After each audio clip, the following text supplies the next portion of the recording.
বন্ধুরা, একটা কাজের সুন্দর একটা ভিডিও নিয়ে আসলাম। দেখতেই পাচ্ছেন এই যে ছাদের নিচে যে অংশটা দেখতে পাচ্ছেন আপনারা, অনেক সময় বৃষ্টি আসলে শুনে এই ছাদের পানিটা আপনার ভিতরে চলে যায়।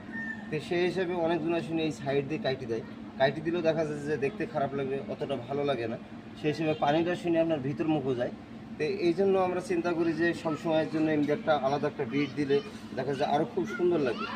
এই বিটটা শুনে আপনার স্কোয়ার আসবে বা রাউন্ড বিট আসবে। যেমন এরকম একটা পাইপ দেখতে পাচ্ছেন, এই পাইপ দিয়েও আপনার শুনে একটা বিট করা যায়।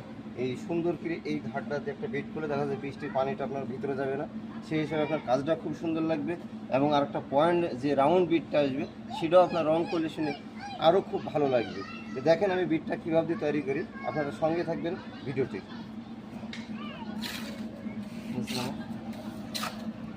এইভাবে স্ট্রং মশলা আপনারা লুজ করে নেবেন। লুজ করে নেওয়ার পরে দেখা যাচ্ছে যে আপনারা এইভাবে এই যে সিমেন্টটা দেবেন, এইভাবে সিমেন্টটা দেওয়ার পরে দেখা যাচ্ছে যে আপনি যে মাথার অংশটা লাগাবেন এই মাথার অংশটা এখানে কেটে নেবেন সমান করে।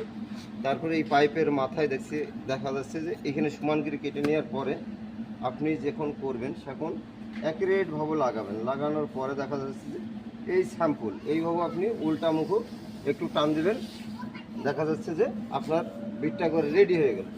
তাহলে নেক্সট টাইমে যদি আপনি আরেকটা টান দেন তাহলে দেখা যাচ্ছে যে বিটটা আপনার অ্যাকুরেট সোজা হয়ে এই যে আপনার বিটের কন্ডিশনটা দেখেন কত সুন্দর একটা। এবার এই যে বৃষ্টির পানিটা আপনার শুনে এর ভিতরে যাবে না। এবার দেখা যাচ্ছে যে এই যখন বিটটাতে আপনার কালার করবেন খুবই সুন্দর লাগবে।